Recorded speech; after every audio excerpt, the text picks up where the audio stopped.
สวัสดีพี่น้องท่านผมอะไรก็อะไรวะอะไรก็อร่อยอะไรก็อร่อยชาแนลผมพ่อตอนเที่ยงผมมีเมนูแบบแซ่บมาฝากผม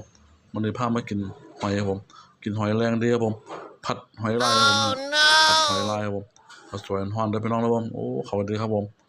มาเด้อพี่น้องนะผมนะครับอะไรก็อร่อยครับผม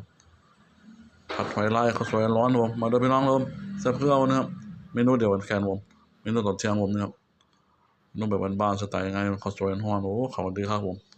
อะไรก็อร่อยครับผมอะไรก็อร่อยชาแนลผมทางช่อง YouTube ผมกดไลค์กดแชร์กดติดตามเป็นแรงใจผมมีเมนูบ้านๆมาฝากมาต้อนประจำผม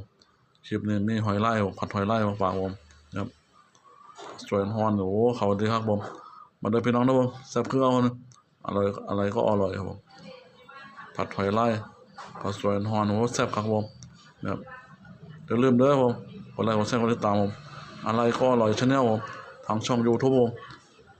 เป็นแรงใจในการเฮ็ดคลิปผมคลิปนี้ไว้แค่นี้ผมคลิปหน้าพอกันไหมผมอะไรก็อร่อยผมอะไรก็อร่อยชาแนลผมคลิปนี้ไว้แค่นี้ผมคลิปหน้าพอกันไหมผมกับเมนูบ้านๆความมันต้องประจำผมคลิปนี้ไว้แค่นี้ผมคลิปหน้าพอกันไหมเด้อพี่น้องเด้อขอบคุณหลายๆผมสวัสดีครับ